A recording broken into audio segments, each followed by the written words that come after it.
Do you get upset sometimes? This is what I said, stand by. And when I said stand by, I got something for you. Do you get sometimes upset when you're watching the news and you hear politicians talk in circles to reporters and anchors?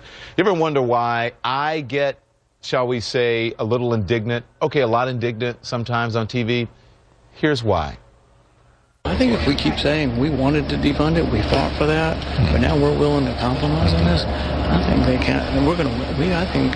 Well, I know we don't want to be here, but we're going to win this, I think. So, Republican Senate leaders scheming there on open mics, not about how to compromise to help the American people, but how to shape the message to win this bicker fest.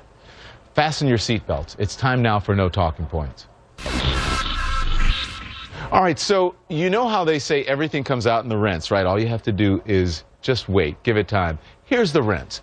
The whole reason we started this No Talking Points segment, how it got its name, is because during the run-up to the 2012 presidential election, I got fed up with politicians coming on CNN and spouting talking points and then not being challenged about it. In fact, the inspiration was none other than Senator Rand Paul. Let me refresh your memories. Read bill. So while many in the media, but hang on 1 second again. Well, you're in the middle of my answer. I know, but I'm asking you to answer the question. I don't want talking points. With all due respect, I'm asking you: do you feel the public sentiment in Washington?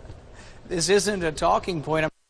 That went on for a bit, and after that broadcast, I said, you know what? I'm sick of this. We're going to start a segment called No Talking Points, and everyone in the newsroom agreed and said, go for it. It is frustrating and it makes you angry. And according to our Dr. Wendy Walsh, who appears on this program a lot, that sleight of hand and that doublespeak are all part of the reasons why so many Americans are so angry. The haves not looking out for the have-nots. There's a lot of tension in America right now. I think Americans are hurting at the macro level. You know, more and more concentration of wealth is in a tinier portion of America. The average annual wage of people has not moved up. So that looked to me like a clash of the haves and the have-nots. She's talking about that motorcycle incident. This is what we saw in New York, right? An SUV driver who got into it with a gang of motorcyclists. Did the bikers not see another man or just saw someone keeping them down? We see the anger in the streets and in the Capitol. From one side of this shutdown fight, listen. This morning, we get the Wall Street Journal out, and it says, well, we don't care how long this lasts because we're winning. Well, this isn't some damn game. He's right. It is not some damn game. But his colleague, Senator Paul, must think it is a game if he thinks he's winning. Senator Paul, you're not winning. The Democrats aren't winning either. None of you, not one of you is winning, and we're all losing. I can't help but wonder, are all of these politicians too angry to listen to the Senate's chaplain who offered some wise advice in a prayer this week? Here it is.